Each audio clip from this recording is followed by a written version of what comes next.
महाभारत में एक किरदार है, शायद सबसे ज्यादा शक्तिशाली और सबसे ज्यादा दुखद भी। ये कहानी है कर्ण की, एक ऐसी योद्धा की जिसने अपने सम्मान के लिए अपनी पूरी जिंदगी दांव पर लगा दी।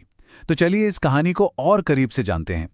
ये सोचना दिलचस्प है ना, कि क्या किसी की छिपी हुई पहचान एक तरह से उम्र कैद की सजा बन सकती है। देखिए, कर्ण की पूरी जिंदगी की कहानी इसी एक सवाल के इर्द गिर्द घूमती है, उसकी पहचान और उसकी किस्मत के बीच की एक अंतहीन कश्मकश। तो कर्ण की जो छिपी हुई सच्चाई थी, उसका पहला हिस्सा ये है कि वो पैदा तो एक राजकुमार के तौर पर हुआ था। जी हाँ, रानी कुंती का बेटा, जिसके पास सही मायनों में राज्य का अधिकार होना चाहिए था। लेकिन किस्मत को कुछ और ही मंजूर था। जन्म के फौरन बाद ही समाज के डर से उसे एक नदी में बहा दिया गया। सोचिए, एक राजकुमार जिसे महलों में होना चाहिए था, वो एक लावारिस बच्चा बन गया। उसे पाला पोसा एक सारथी ने, मतलब एक रथ चलाने वाले ने, और बस यहीं से उस पे एक ऐसा ठप्पा लग गया जिसने उसका जिंदगी भर पीछा नहीं छोड़ा। सूत पुत्र। ये सिर्फ एक नाम नहीं था, बिल्कुल नहीं। ये एक सामाजिक दाग था जिसे इस्तेमाल करके लोग उसे बार बार जलील करते थे, खारिज करते थे।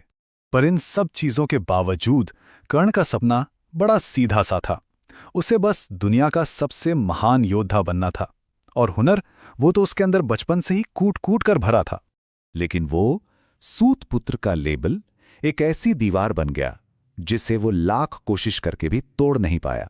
दुनिया के लिए तो वो बस एक सूत पुत्र था, और इसी वजह से उसे वो मौके कभी नहीं मिले जिनका वो असल में हकदार था।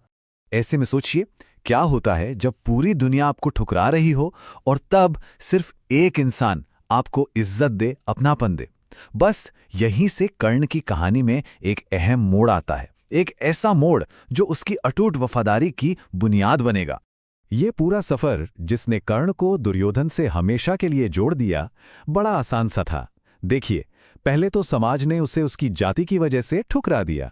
फिर राजकुमार दुर्योधन ने आकर उसे सम्मान दिया, एक ओहदा दिया, और इसके बदले में कर्ण ने उस एहसान के तले जिंदगी भर की वफादारी की कसम खा ली।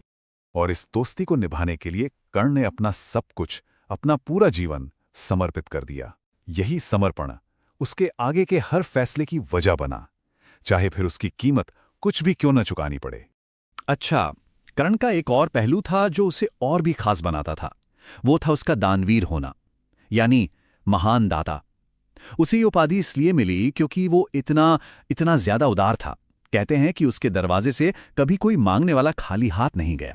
और इसी दानवीरता का सबसे बड़ा इम्तिहान हुआ महाभारत के महायुद्ध के ठीक पहले। वो एक ऐसा लम्हा था जब उससे एक ऐसी चीज दान में मांग ली गई जो उसकी जिंदगी और मौत का सवाल बन गई। उसने क्या किया? उसने अपना दिव्य अभेद्य कवच और कुंडल वो दान कर दिए, सब जानते हुए कि यही उसकी सबसे बड़ी सुरक्षा है। उसने अपने वचन के लिए उसे भी दे दिया। मतलब ये कितना बड़ा बलिदान था। कुरुक्षेत्र की लड़ाई में कर्ण का जो असली संघर्ष था ना, वो बाहर नहीं, अंदर चल रहा था। एक तरफ था दुर्योधन को दिया हुआ वफादारी का वचन, और दूसरी तरफ थे उसके अपने ही भाई पांडव, जिनसे उसका खून का रिश्ता था और जिनके वो अनजाने में दुश्मन बने हुए थे।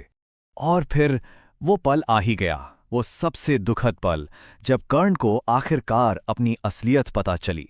जब उसे ये एहसास हुआ कि जिन लोगों को वो अपना दुश्मन मानकर उनसे लड़ रहा है, वो तो उसके अपने सगे भाई हैं। लेकिन अफसोस, तब तक बहुत देर हो चुकी थी।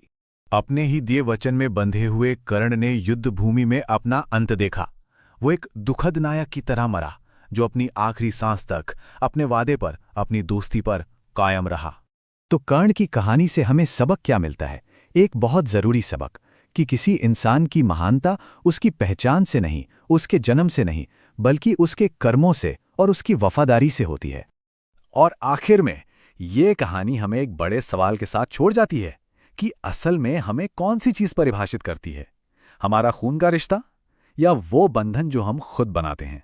ये एक ऐसा सवाल है जिसका जवाब शायद कर्ण की पूरी जिंदगी में छुपा